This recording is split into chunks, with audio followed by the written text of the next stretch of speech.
엊그제 대한민국 헌정사상 초유의 대통령 탄핵 심판이 이루어졌습니다. 사실 지금 우리 민족은 그 어느 때보다도 화합과 단결이 절실한 그런 시대를 맞고 있습니다. 물론 이 탄핵 심판이 진행되는 동안에는 서로의 생각과 주장이 다른 세력끼리 첨예하게 대립하기도 했지만 그 결과 이렇게 국민들의 마음이 많이 상처를 입게 되었고 또 진보와 보수 이런 양대 진영으로 이제 사회가 양극화되는 현상이 발생해서 우리가 전에 없던 극심한 갈등을 겪었던 것도 사실입니다.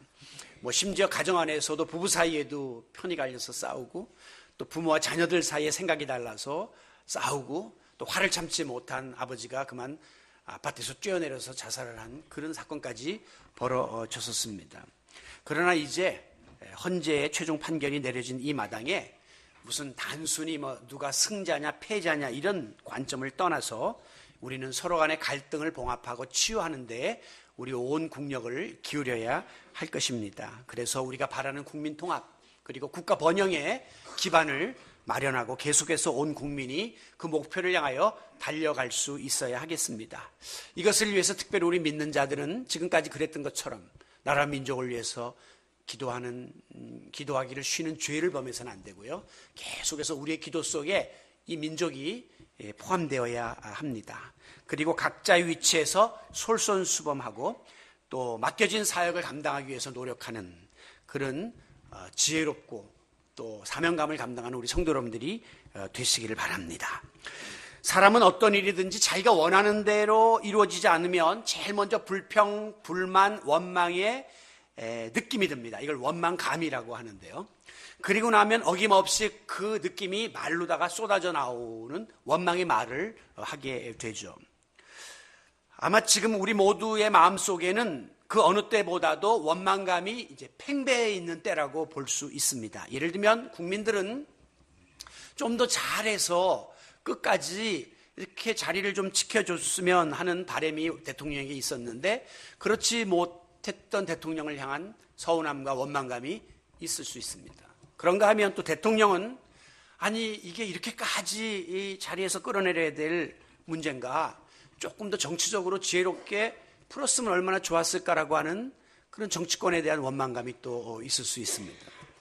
탄핵 반대파들은 어떻게 말도 안 되게 8대 0이 뭐냐 민주사회에서 그러면서 헌재 재판관들에 대한 서운함과 또 어떤 경우는 언론에 대해서 또 촛불 세력에 대해서 원망하는 마음을 품을 수가 있겠죠. 무엇 좋다고 축포를 쏘고 난리냐 이 와중에. 그런가 하면 또 탄핵 찬성파들은 아직도 성이 차지 않는다라고 하면서 현 정부와 재벌과 보수 세력을 2차에 다 몰아내야 된다고 하면서 더욱더 그들을 향한 원망을 쏟아낼 수가 있습니다.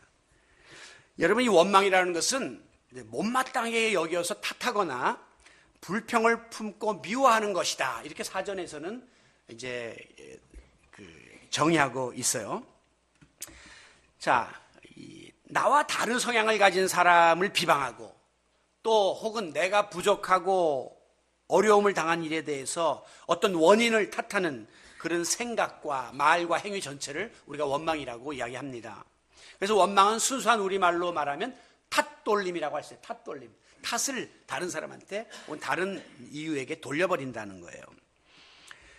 이와 같은 원망의 출발점은 깊이 들어가면 자기 자신의 마음의 상처에서부터 비롯됩니다. 마음의 상처가 없는 사람은 원망이 있을 수가 없어요. 그런데 마음의 상처가 있으면 원망이 나옵니다. 즉 내가 사회적인 약자다. 혹은 내가 육체적으로 물질적으로 나는 피해자다라고 하는 피해의식에서부터 원망이 출발하는 것입니다.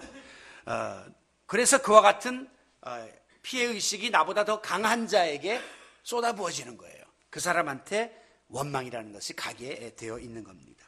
그래서 일반적으로 원망의 대상은 사람 혹은 환경, 조건 그리고 그것도 안 되면 그 다음에는 운명 팔자에다가까지라도 탓돌림을 하게 되죠.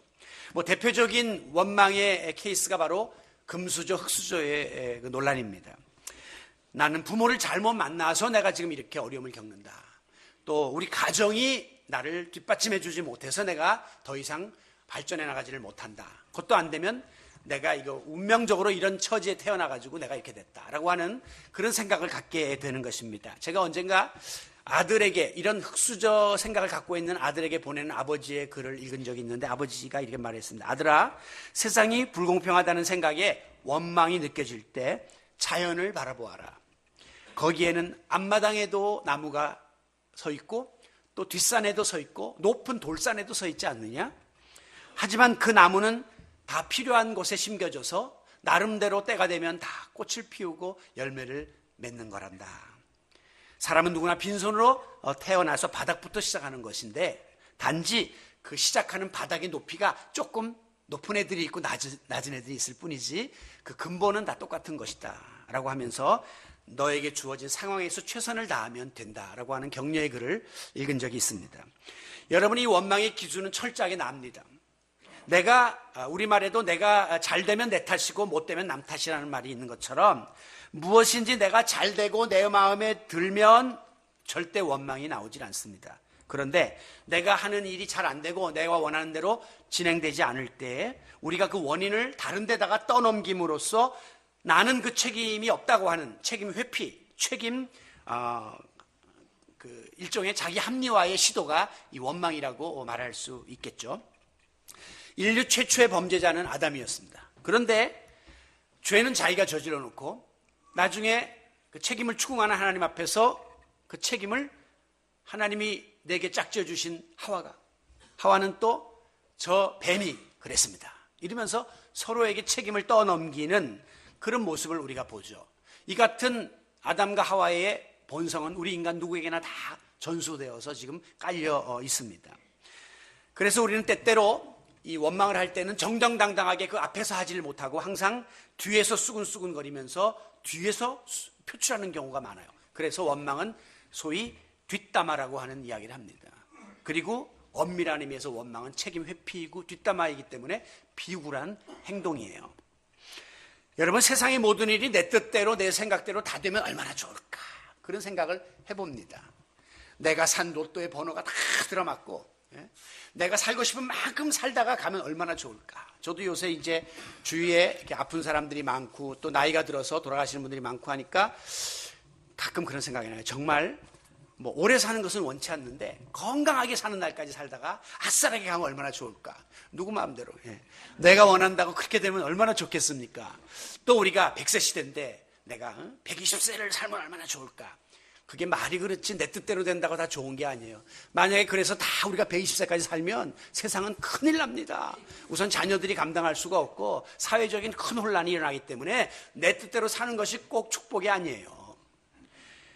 하나님께서는 이사야 55장에서 내 생각은 너희 생각과 다르고 내 길은 너희 길과 다르다 라고 이야기하면서 너희 생각과 너희 길만을 추구하지 말고 하나님의 뜻과 하나님의 섭리를 따르라, 이렇게 말씀하고 있습니다. 성경에 보면 이스라엘의 역사를 우리가 쭉 접하게 되는데 어떤 사람은 왜 이스라엘 역사를 우리가 배우냐, 남의 나라 역사 아니냐 그러는데 사실은 이스라엘의 역사를 배우는 데 목적이 있는 게 아니라, 그리고 이스라엘 역사가 전부 성경에 기록된 게 아니에요. 중요한 사건만 기록되어 있고 그것은 이스라엘의 백성의 관점에서 중요한 사건이 아니라 하나님의 구속사적 입장에서 중요한 사건만 기록되어 있어요. 그래서 이 역사서에 보면 이스라엘을 잘 다스렸던 위대한 왕들의 이야기는 두 줄밖에 안 나오는 게 많아요. 이스라엘의 관점에서 보면 그 사람 이야기가 많이 나와야 되는데 하나님은 그건 중요한 게 아니에요. 하나님의 구속사적 관점에서 기록한 것이 구약의 역사입니다. 그러므로 이스라엘의 역사를 우리가 배울 필요가 있는데 그걸 쭉 보다 보면 그 이스라엘의 역사는 원망으로 점철되어 있는 것을 발견하게 됩니다. 자기 나라가 이방 나라에 의해서 침공을 받았을 때 하나님의 택한 백성이 왜 어려움을 당합니까 하면서 하나님한테 해대고, 또 그들이 성전에 모여서 기도했는데도 기도 응답이 안 되면 하나님이 분명히 솔로몬 성전에서 기도하면 다 응답해 주시고 재앙을 멀리 나가게 해 주신다 했는데 왜 이런 재앙이 옵니까? 자기들이 잘못한 건 생각 안 하고 자꾸 하나님 앞에 원망을 쏟아 부었다고 하는 겁니다. 특별히 이 출애굽의 여정 속에서 원망의 극치를 이루었던 사건이 이 민수기 11장부터 쭉 기록되어 있는데 오늘 본문 14장에도 보면 모세가 가나안 땅에다가 12명의 정탐꾼을 보내죠. 그런데 그 중에 10명이 와가지고 뭐라고 보고를 합니까? 그 땅에 사는 사람들 너무나 장대하고 강해서 우리는 그 앞에 메뚜기 같은 존재입니다. 그러므로 우리는 그들을 이길 수 없을 것입니다라고 부정적인 보고를 합니다. 이 같은 보고를 들은 이스라엘 백성들은 두려움에 사로잡힌 나머지 성경에 보면 밤새 통곡했다 그랬어요. 뭐 1시간 하다 그만둔 게 아니라 밤새도록 절망에 빠져서 통곡을 했습니다. 그리고 그들의 영도자 모세와 아론을 원망이 시작했고 마지막에는 하나님을 향해서 원망을 퍼붓는 그런 잘못을 저지르게 되었던 것입니다. 우리는 오늘 이 원망에 대해서 함께 살펴보면서 원망이 가지고 있는 특징과 그리고 그 종말이 어떠한 것인가를 살피고 우리는 그래서 원망을 해서는 안 된다고 하는 결론을 이제 찾아내고자 합니다. 자, 원망의 특징 중에 하나는 하나님께 받은 은혜를 망각하고 자꾸 비교하려고 하는 데서부터 비롯된다는 것입니다. 이스라엘 백성들이 했던 원망의 내용을 가만히 들여다보면 자꾸 과거와 비교를 하고 특히 애굽의 생활을 그리워하고 그리로 돌아가고 싶어하는 그런 마음이 강하게 묻어있는 것을 볼 수 있어요. 민수기 11장에 보면 그들은 이런 말을 해요. 우리가 애굽에 있을 때는, 자, 과거 이야기예요. 자꾸 지금과 과거를 비교하는 겁니다. 생선과 오이와 참외와 부추와 파와 마늘들을 먹은 것이 생각나거늘 이제는 이 광야 생활에서는 우리의 기력이 다하여 만나 외에는 보이는 것이 아무것도 없도다. 지금 광야 생활이 자꾸 길어지면서 하나님이 만나 하늘에서부터 은혜로 공짜로 기적적으로 만나를 내려줬음에도 불구하고 그 은혜는 잊어버리고 만나만 먹다 보니까 이제는 다른 옛날에 애굽에서 먹던 음식이 생각이 나는 거예요. 그래서 자꾸 그 애굽에서 먹던 음식과 만나를 비교하면서 지금 처지를 원망하고 있는 겁니다. 받은 은혜가 이게 지금 공짜로 그 많은 사람들이 매일같이 만나를 하나님이 주시는 은혜가 큰데 이 은혜를 저버리고 과거에 애굽에서 먹던 그 과일을 야채를 그리워하는 이런 이스라엘 백성들의 원망은 오늘 우리의 모습을 그대로 반영하고 있는 것이죠. 그런가 하면 오늘 이제 본문 읽어드린 민수기 14장에 보면 그들이 뭐라고 원망하냐면 우리가 애굽 땅에서 죽었거나 광야에서 죽었으면 좋았을 것을 어찌하여 여호와가 우리를 그 땅으로 인도하여 칼에 쓰러지게 하려는가. 차라리 애굽 땅이 낫고 광야가 난데 왜 지금 가나안 땅까지 우리를 끌어들여갖고 이제 죽음 앞에 직면하게 하는가 라면서 우리의 처자가 사로잡히리니 애굽으로 돌아가는 것이 낫지 아니한가. 애굽으로 다시 가자. 과거와 비교해 지금 좋은 게 없다 라면서 하나님께 원망을 쏟아붓고 있는 것입니다. 여러분 이게 말이 됩니까? 지금 애굽은 종살이 하던 곳이에요. 자유가 없던 곳이에요. 거긴 동물적인 삶을 살던 곳이에요. 그런데 단지 먹던 거 살고 죽는 문제 그거 보장된다고 거기를 다시 가겠다고 하는 것은 하나님의 은혜를 저버린 배은망덕한 행위가 아닐 수가 없는 것이죠. 이렇듯 원망은 내가 지금 처해 있는 어떤 처지나 상태를 자꾸 과거와 비교하거나 다른 사람과 비교할 때 생겨나게 됩니다. 따라서 이전보다 지금이 더 좋지 못하고 어렵다고 생각될 때 우리의 원망은 비례해서 커지게 되는 거예요. 옛날에 잘 살 때는 괜찮았는데, 옛날에 건강할 때는 좋았는데, 옛날에 가정이 화평할 때는 좋았는데, 그런데 지금은 그렇지 못하다는 거죠. 그래서 자꾸 옛날을 그리워하고 과거로 돌아가려고 하는 그런 데서부터 이런 원망이 터져 나오게 되는 것입니다. 그런데 사실은 오늘 지금 here and now 여기 이 자리에 하나님이 내게 주신 그 은혜와 사랑을 생각하면 이 원망이 싹 가셔가게 되는 거예요. 그런데 우리가 이 지금의 현재의 축복을 감사하지 못하기 때문에 원망이 자꾸 생겨난다는 사실을 잊지 마셔야 합니다. 제가 어젯밤에 설교 준비를 다 마치고 이제 기도한 다음에 이 전체로 저는 교회를 쭉 땅밟기를 하면서 기도를 하거든요, 마지막에. 그런데 저 맨 뒤에 가서 이렇게 교회를 앞을 내다보는데 갑자기 불을 밝히고 싶어서 불을 다 켰어요. 이 앞에 조명까지. 그리고 제가 이 사진을 찍었습니다. 진짜 우리 교회 전경을 제가 처음 찍어봤어요. 저 뒤에서. 그랬더니 왜 이렇게 교회가 커요? 앞에서 뒤가 말 보이는데 야, 참 교회가 멋있고 크다는 생각이 들었습니다. 제가 처음 이 교회에서 개척을 할 때 나는 이 교회가 너무 작아 보였어요. 그래서 이 교회 오시는 목사님에게 늘 우리 교회는 좀 작습니다. 좀 목사님은 좀 부족합니다. 늘 그렇게 이야기했어요. 그랬더니 김동호 목사님이 그때 초창기에 3년쯤 되었을 때 오셨는데 목사님, 이거 큰 거예요. 나는 뭐 작다 해서 진짜 아주 조그마한 구멍가게 같은 줄 알았더니 이거 큰 교회입니다. 나 교회 많이 다니지만 이거 큰 교회입니다. 근데 내가 왜 작게 여겼을까? 내가 과거에 목회했던 교회들에 비해서 상대적으로 지금이 작으니까 자꾸 알게 모르게 작다고 하는 그런 자괴감에 늘 빠져 있었던 거죠.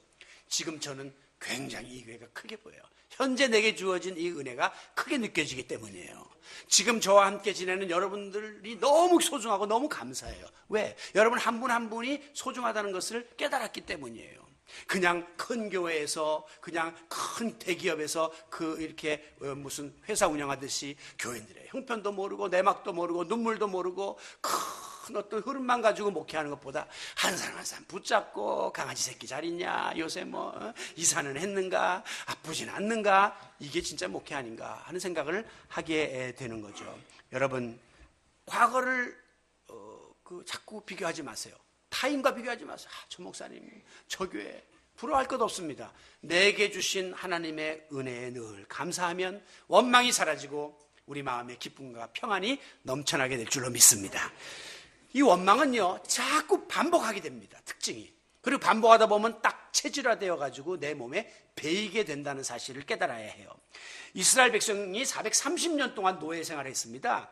그러니까 이스라엘 백성들에게는 노예 근성이 이게 몸에 배인 거예요. 가끔가다 이렇게 얻어잡수러 오는 거린들 보면 그 거지 근성이 배어 있어요. 아니 자네는 몸도 건강하구만. 어떤 거지는 핸드폰도 갖고 옵니다. 네. 아니 핸드폰도 있구만. 왜 이러는가? 그러면 일터에서 자기를 안 받는다. 근데 사실 깊이 들어가 보면 이렇게 차라리 돌아다니면서 구걸하면 몇만 원이라도 얻는데 일하면 일당이 그만 못한 거예요. 고생 축 들어가고. 그러니까 거지 근성이 얻어먹는 그 근성이 몸에 배게 된다는 거예요. 이스라엘 백성들이 정말 그런 근성을 가지고 430년을 고생을 했는데 하나님이 그들에게 자유를 주셨어요. 해방을 주셨어요. 그러면 어마어마한 축복을 받은 거 아닙니까? 그런데 이 400여 년 만에 주어진 자유와 감사와 축복이 불과 두세 주 안에 원망으로 바뀌어버립니다. 난 이거 보면 이스라엘 백성들 참 한심하기 그지없어요. 400여 년을 기다렸는데 2, 3주 만에 그 마음이 바뀌어요. 이건 있을 수 없는 것인데 이스라엘 백성은 그런 하나의 속성을 가지고 있었습니다. 왜? 오랜 동안 종살이 하면서 의지가 없어진 거예요. 어떤 가치 기준이 없어져 버린 거예요. 그러니까 당장 몸만 편하면 돼요. 입만 맛있는 거 들어오면 되는 거죠. 그렇지 자유, 어떤 희망 이런 거에 대한 기대가 없어진 거예요. 이 사람들에게. 그래서 출애굽 과정을 통해서 나타나는 이스라엘 백성들의 부정적인 민족성 취약점을 보게 되면 변덕이 죽을 듯하고 이것이 아주 몸에 습관화되어 있음을 우리가 발견할 수가 있습니다. 그래서 이스라엘 백성은 툭하면 불평, 불만, 원망을 쏟아내는 언어 그리고 삶의 태도가 굳어져 버린 거죠. 그래서 아주 체질화되어 버린 것을 발견할 수가 있습니다. 툭하면 매장지가 없어서 여기에 죽게 하느냐, 먹을 양식이 없다, 또 만남의 취약을 주면 또 똑같은 것만 먹냐, 고기가 먹고 싶다, 또 이제 좀 이따 또 물이 없다, 또 물을 또 하나님이 주시면 그 다음에 이제 또 딴 게 먹고 싶다, 자꾸 이런 식으로 계속해서 이 원망이 꼬리를 물고 반복되는 것을 발견할 수가 있습니다. 이것은 원망이 시간이 흐르면서 습관화되고 체질화된다는 것을 보여주는 거예요. 이 원망은 자꾸 하다 보면 우리의 생각과 말과 행동에 원망의 틀이 딱 짜이게 됩니다. 그러면 아무리 좋고 감사한 일을 경험해도 내 마음에 그 틀이 들어있기 때문에 이게 또 다른 원망으로 또 나오게 되는 거예요. 마치 붕어빵 그게 안에 아무리 그 안에다가 기가 막힌 재료를 집어넣어도 마지막에 나오는 거는 붕어빵 모양이 나오는 거예요. 마찬가지로 오늘 여러분의 상황이 바뀌고 여러 가지가 호전되었음에도 불구하고 그것부터 원망부터 또 하고 들어가는 겁니다. 그러니까 큰 집에 가게 되었으면 작은 집에 살던 사람은 원망이 없어야 되는데 큰 집에 들어간다면 집이 너무 헝해, 또 원망을 하기 시작하는 거죠. 연료비가 너무 많이 들어가, 또 원망을 하기 시작하는 겁니다. 그러니까 계속적으로 습관적 원망증에 걸리게 되는 거고 전문적인 원망 분자가 되는 거예요. 뭐든지 전문적인 사람이 되면 그 다음에 그걸 회복하기가 어려워요. 여러분 얼른 보면 부잣집 자녀와 가난한 집 자녀 중에 누가 더 원망거리가 많을 것 같습니까? 당연히 가난한 집 자녀들이 많을 것 같죠. 없는 게 너무 많으니까. 그런데 불구하고 가난한 집 아이들은 원망 딱 하나입니다. 가난하다는 거, 돈 없다는 거, 그거 하나밖에는 원망이 없어요. 그런데 많이 가지고 있는 집에서 자란 애들은 이상하게 더 비싼 거, 더 좋은 거, 더 큰 거, 이런 거를 추구하니까 원망이 많아져요. 간혹 가다 보면 젊은 사람들이 막 외제차 몇 억짜리 차를 팍 하면서 막 타고 다니는데 난 그거 볼 때마다 부럽지도 않고 속에서 욕이 나옵니다. 저 부모는 저런 걸 사주냔 말이에요. 부모가 사주지 자기가 지 돈도 벌어서 산 게 아닐 거 아니에요, 20대 애들이. 그런데 그 애들이 어떻게 합니까? 만족하지를 못하고 감사할 줄을 모르고 또 더 신용이 나오면 부모한테 가서 저거 안 사준다고 또 원망을 해야 되는 겁니다. 여러분, 내 안에 원망이 체질화되고 상습화되지 않도록 우리는 원망의 뿌리를 뽑아내야 합니다. 이것이 내 마음속에 많이 오래 머물지 못하도록 우리가 몰아낼 수 있기를 바랍니다. 이 원망은요, 기가 막히게 옆으로 번져나가고 위로 올라가는 특징을 갖고 있습니다. 이 원망의 확산과 상승작용이라고 이렇게 표현을 해봤는데요. 이번에 이 탄핵 사태를 통해서 우리가 깨달은 것 중에 몇 가지는 언론의 영향력이 지대하다. 특히 지금과 같이 종편이 많고 이런 시대에 언론의 영향이 얼마나 빨리 번지는가를 알 수 있죠.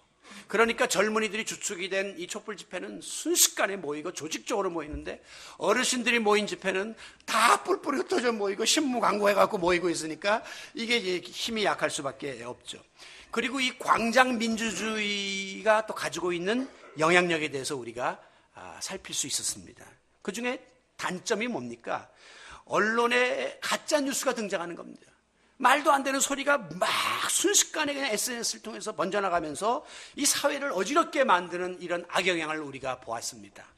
그런가 하면 광장민주주의는 결코 바람직한 것이 아닙니다. 우리는 지금 대의민주주의라고 해서 대표를 뽑아서 그들이 하는 거지, 어려울 때마다 다 자꾸 저기 모여서 촛불을 들기 시작하면 이게 나중에 나라를 걷잡을 수 없는 혼란에 빠뜨리고 있거든요.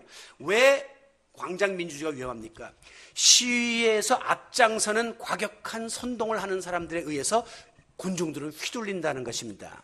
그래서 처음에는 좋은 뜻을 갖고 모였는데 좀 지나다 보니까 약간 이상한 이야기들이 거기서 막 나오기 시작하고, 그래서 거길 안 나간 사람도 있어요.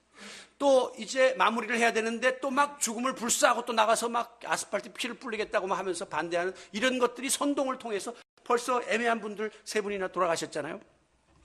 그러므로 이 원망은 이렇게 옆으로 번져나가는 그런 힘을 이제 갖고 있는데, 이스라엘 백성들이 부정적인 내용을 전했던 이 다수의 보고를 접하자 성경은 온 회중이 밤새 통곡했다 그랬어요. 온 회중은 이스라엘 전체가 공황 상태에 빠졌다는 거예요.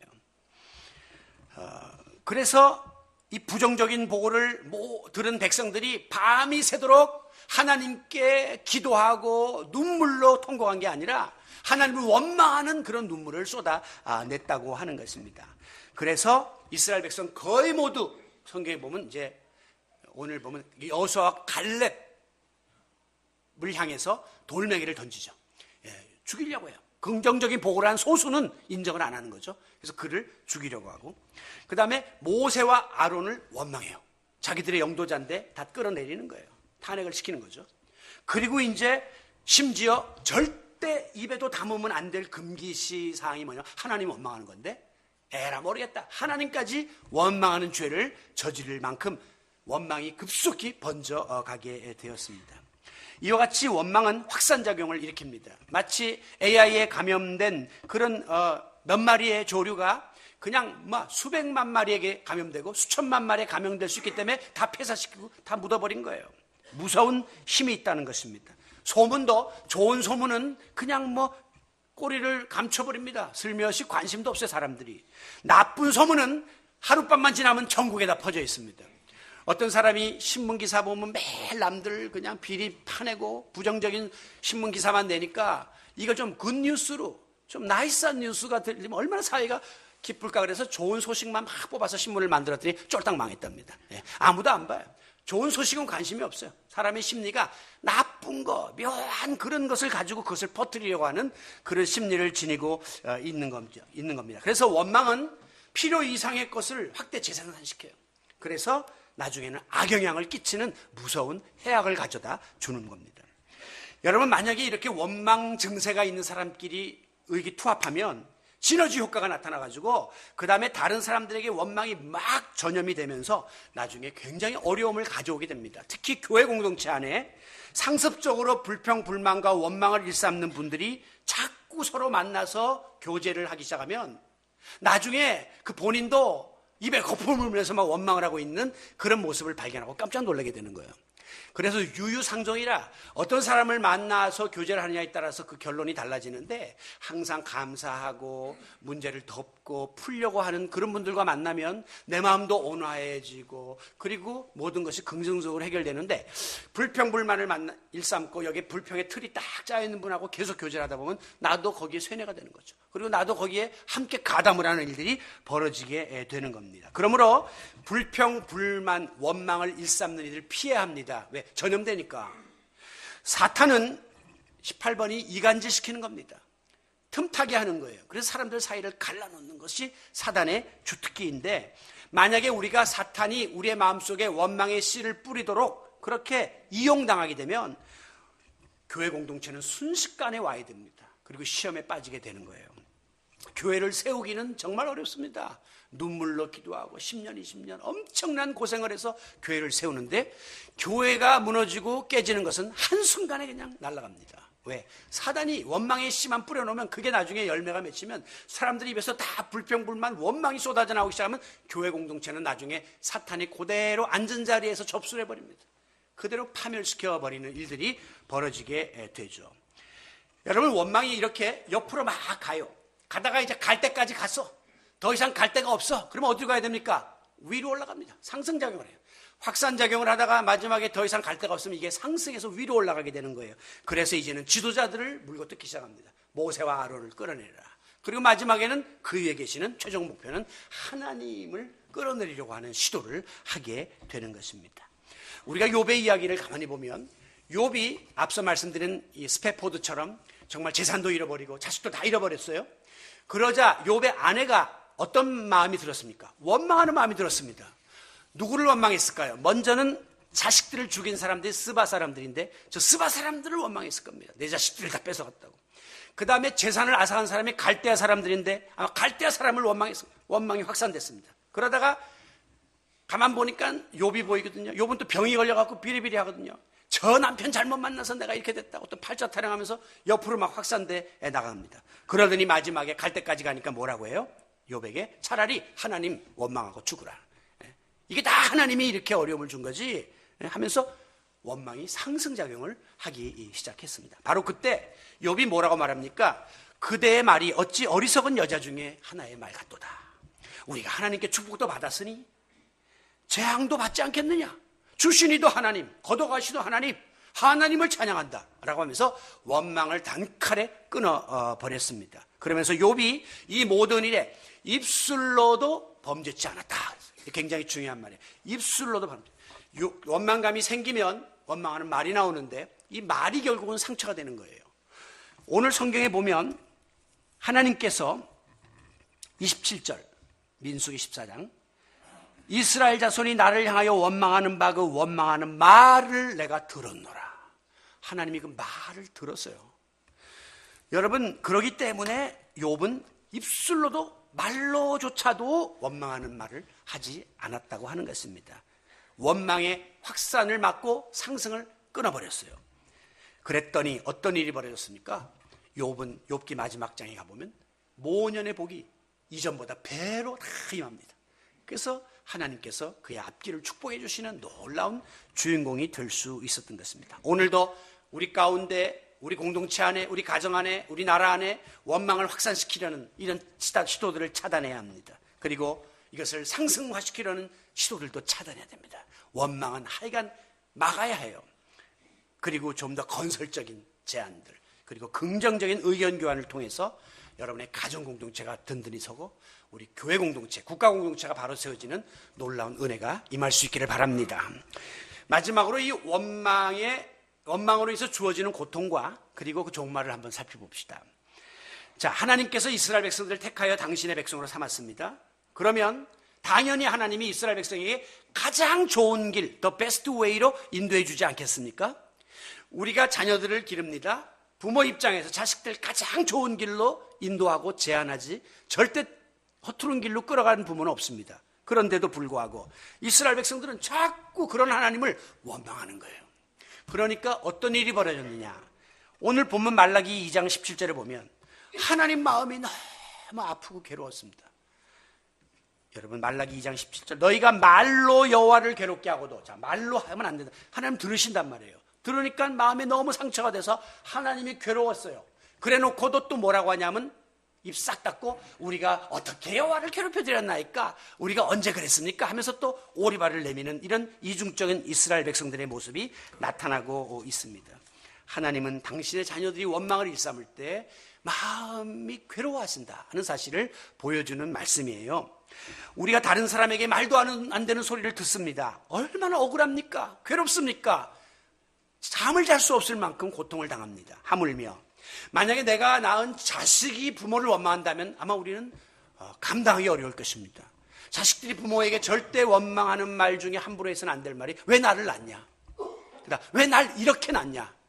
이런 말은 절대 해서는 안 되는 거예요. 그것은 부모의 가슴에 못을 박는 행위가 되기 때문입니다. 부모는 아무 말도 하지 못하고 눈물만 뚝뚝 흘릴 뿐이죠.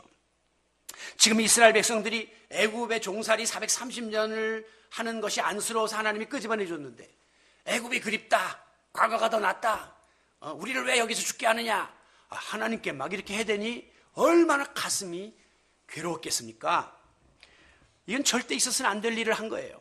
오늘 예수님께서 독생자를 통하여 우리를 구원해 주셨는데 구원받은 우리가 만약에 하나님을 서운하게 하고 원망하려고 든다면 이것은 배은망덕한 행위가 아닐 수 없는 것과 같은 거죠. 민수기 11장에 보면 이스라엘 백성들이 이제 만나가 지겨우니까 고기를 주세요 라고 이렇게 하나님을 원망하는 소리를 지도자 모세가 듣습니다. 그러자 너무나 모세가 괴로웠습니다. 그런 나머지 하나님께 뭐라고 기도하냐면 나를 죽여주세요, 그렇게 기도합니다. 나를 죽여달라는 기도 우리 엘리야만 드린 줄 알았는데 모세도 나 죽여주세요 그렇게 기도했어요. 저는 왜 그때 모세가 하나님께 자기의 목숨을 걷어가달라고 기도했을까 한번 묵상해 봤습니다. 이런 원인을 찾아봤어요. 첫째는 자기의 지도력의 한계를 느낀 거예요. 하나님 저 이제 못하겠습니다. 목사도 너무 힘들면 하나님 나 이제 목회 그만할래요. 그냥 저기 가서 노래 주부교실 강사나 할래요. 문방구나 그냥 하나 경영할까 봐요. 그렇게 생각할 때가 있을 수 있거든요. 왜? 나는 이제 여기까지구나. 내 한계가 이거구나. 사람들도 이거 뭐 말도 안 듣고 교회도 부흥 안 되고 그럼 내가 뭘 할 수 있나 이런 느낌을 갖게 되겠죠. 그 다음에 두 번째는 이 백성들이 너무 야비한 거예요. 너무 정 떨어지는 짓을 하고 정말 너무너무 실망된 거예요. 그러니까 하나님 나 그냥 죽여주세요. 나 이제 백성들을 영도하는 일을 못하겠습니다. 목사들도 교인들이 너무 힘들게, 근데 우리 교회 이야기는 딴 교회 이야기인데 너무 힘들게 하고 너무 야비하게 굴고 너무 정 떨어지게 굴면 정말 목회고 뭐고 쳐다도 보기 싫을 수밖에 없는 거죠. 모세가 그렇게 된 거예요. 그다음 세 번째는 이게 좀 맞을 것 같아요. 하나님 앞에 너무 송구스러운 거예요. 지금 하나님이 택한 백성들이 이렇게 하나님을 원망하는데 그 말을 듣는 하나님 마음이 얼마나 아플까. 하나님 너무너무 죄송합니다. 제가 대신해서 사죄할게. 저를 걷어가 주세요. 아마 그렇게 기도하지 않았을까. 그런데 제가 오늘 이 말씀을 준비하면서 그러나 진짜 모세가 자기 목숨을 걷어가달라고 기도한 이유는 그 다음이에요. 그것은 뭐냐면 두려웠던 겁니다. 아니 이 사람들이, 이 백성들이 몰라도 유분수지 이러다가 하나님한테 얻어맞으려고 하나님의 심판이 임하는데 이거 나는 그 모습 못 봐. 그리고 모세가 차라리 나 이런 모습 보기 전에 나 먼저 걷어가달라고 기도한 것이 아닌가 하는 생각을 하는 겁니다. 무엇입니까? 원망에는 무서운 심판이 따른다는 거예요. 실제로 하나님이 앞서 말씀드린 이 민수기 11장에서 이스라엘 백성들이 막 하나님을 원망하니까 디베라라고 하는 곳에서 하나님을 원망하는 말을 들으셔요. 그리고 진도하세요. 그 다음에 여호와의 불을 내리십니다. 태워버려요. 여호와의 불, 이거는 일반 이런 불이 아니에요. 그냥 한순간에 저주받는 그런 하나의 징계인데 하나님이 그나마 모세의 기도를 들으시고 그 진영의 한복판에 여호와의 불을 떨구는 게 아니라 가장자리 언저리를 태우세요. 경고하신 거죠. 이 불이 가면 너희들 다 타 죽는다. 너희들 얻어대고 이런 원망을 하느냐. 심판이 임한다는 것을 경고한 것입니다. 오늘 본문에도 보면 출애굽 여정 속에서 원망을 일삼던 1세대들을 하나님이 다 제하셨는데 오늘 성경에서는 뭐라고 말씀했느냐 하면 20세 이상 된 자, 29절에 로써 나를 원망한 자 전부를 다 하나님이 광야에서 죽게 하십니다. 무서운 심판이 임한 거죠. 그리고 그 19살 이하는 그래도 순진한 사람들이에요. 아직까지 그런 원망에 물들지 않고 원망이 습성화되지 않고 그래도 그 광야에서 어떤 의미에서는 태어나고 거기서 자란 사람들, 그러니까 애굽을 그리워하지 않는 그런 사람들만 싹 데려다가 너희들은 약속의 땅 가나안 땅으로 내가 드리겠다. 이렇게 하나님께서 모든 것들을 정리하시는 모습을 우리가 보게 되는 겁니다. 그러면서 하나님 뭐라고 말했냐면 나를 원망하는 이 회중에게 내가 어느 때까지 참으랴. 내가 아무리 인내 하나님이지만 인내가 한계가 있다. 그러면서 너희의 입으로 차라리 광야에서 죽었으면 그랬지? 그래, 소원대로 해줄게. 여기서 다 죽어. 해가지고 무시무시한 심판을 받게 된 것입니다. 여러분, 고린도전서 10장 10절은 이와 같은 사건을 후대 신약에 이르러서 다음과 같이 평가하고 있습니다. 그들 가운데 어떤 사람들이 원망하다가 멸망하였나니, 이거는 어떤 사람이 1세대들을 다 말하는 거예요. 너희는 그들과 같이 원망하지 말라. 이게 우리에게 교훈이 되고 모델이 된다는 거예요. 그들에게 일어난 일이 본보기가 되고 특히 말세를 만난 우리를, 지금 우리 이 시대를 살고 있는 우리를 깨우치기 위해서 이 말씀이 기록되었다라고 했습니다. 오늘 이 원망의 사건은, 원망을 통한 멸망의 사건은 오늘 우리로 하여금 원망이 얼마나 무서운 심판을 초래하는가를 깨닫게 하시고 우리로 하여금 그렇게 살지 않도록 하시기 위해서 전수되고 있음을 밝히고 있습니다. 야고보서 5장 9절에 보면 형제들아 서로 원망하지 말라. 원망은 원사이드가 없어요. 상대가 있기 때문에 원망이 있는 거예요. 원인 제공자가 있기 때문에 원망이 있는 거예요. 그러나 서로 원망하지 말라. 이유 불문하고 원망하지 말라. 왜? 그래야 심판을 면하리라. 심판 안 받으려면 원망하지 말라. 하나님은 말씀하고 있습니다. 여러분, 우리가 세상을 살다 보면 인간적으로 어려운 일이 있습니다. 서운한 일이 있습니다. 괴로운 일이 있습니다. 그러나 절대 원망은 하지 마십시오. 그러면 어떻게 할까요? 아무리 힘든 상황에 처해도 여러분들이 자기 자신을 돌아보세요. 내가 부족해서 이런 일이 생겼다. 그냥 내 부족이 깨달아져요. 그리고 이게 다 내 탓이다. 이 폭풍이 나의 연고다라고 하는 회개가 나오게 됩니다. 그러면 하나님이 절대 가만 내버려 두지 않죠. 하나님은 지금 사정을 다 알아요.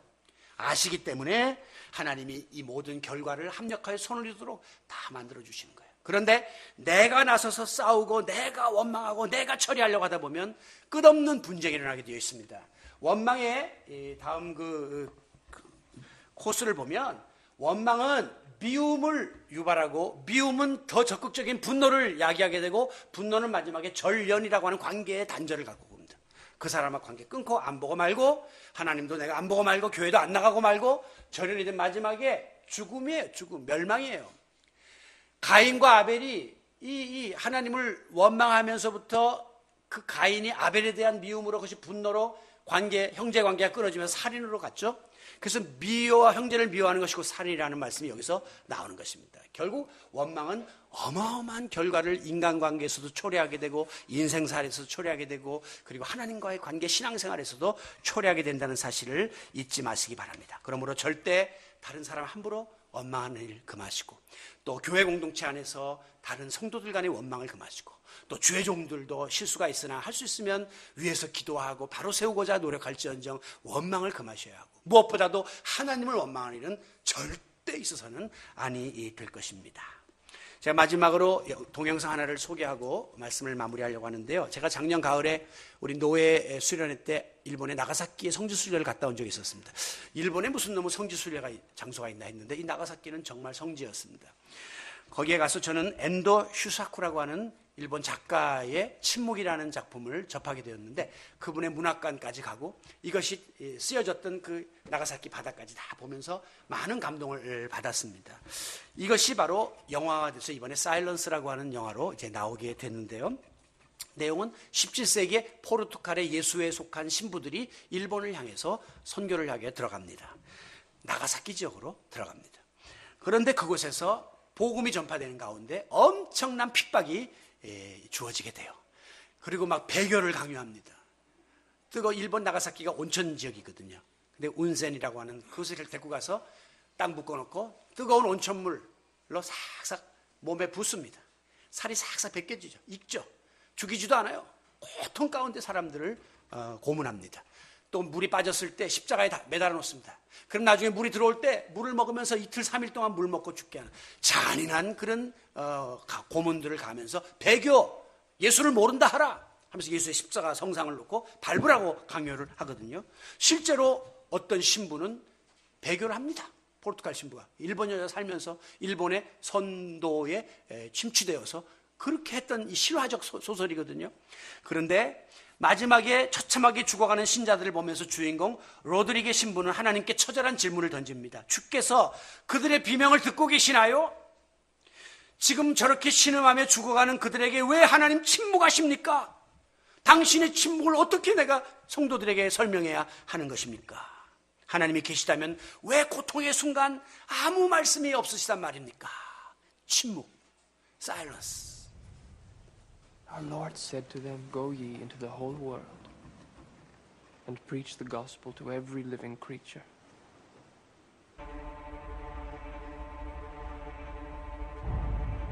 Ferreira is lost to us. 이 사람 배교했습니다. He renounced God in public and surrendered the 그 faith. 소식을 듣고 그럴 리가 없다고 생각하는 두 Father Ferreira risked his 신부가 life to spread 다시 our faith 일본으로 all over Japan. 들어갑니다. It seems to me that our mission here is more urgent than ever. We must go find Father Ferreira. This is in your hearts, and both of you.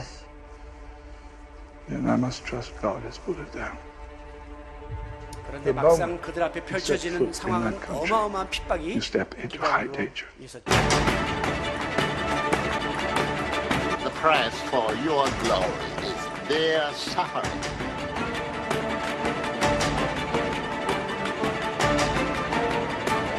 로드리게 신부는 이 장면을 보고 고민합니다. 하나님께 항변합니다.